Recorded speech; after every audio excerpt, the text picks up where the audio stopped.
Bonsoir à tous et bienvenue dans ce bref tour de l'actualité. Nous irons ce soir à Aféry, dans la région de la Mai. C'est là que les deux mains d'une femme ont été coupées par son compagnon la semaine dernière. Fort heureusement, elle a la vie sauve. Son agresseur, lui, a disparu après avoir commis son forfait. Aujourd'hui, cette dame âgée de 40 ans, en plus des extrêmes difficultés de la vie, doit maintenant vivre avec un handicap. Vous verrez ce soir à 19h30 le triste reportage de l'une de nos équipes. Le monde célèbre ce vendredi 24 mars 2023 la journée mondiale de lutte contre la tuberculose. La pathologie est à l'origine d'une multitude de décès en Côte d'Ivoire. Des adultes et même des enfants souffrent énormément des conséquences désastreuses de la tuberculose. Mais dans le pays, dans le cadre de la lutte contre la maladie, le Fonds mondial a alloué la somme de 11 milliards de francs CFA à l'État, une somme qui a permis d'atteindre des résultats satisfaisants, dont 86% de succès thérapeutique pour les nouveaux cas et rechute de tuberculose.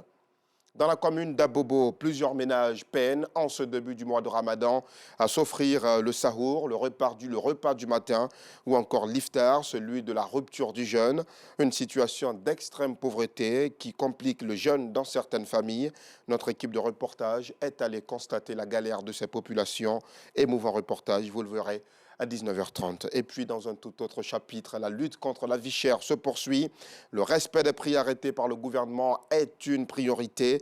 Les commerçants des grandes surfaces et supérettes de la Riviera Faya, dans la commune de Cocody, ont reçu hier une visite inopinée de la brigade de contrôle rapide du ministère du Commerce, de l'Industrie et de la promotion des PME.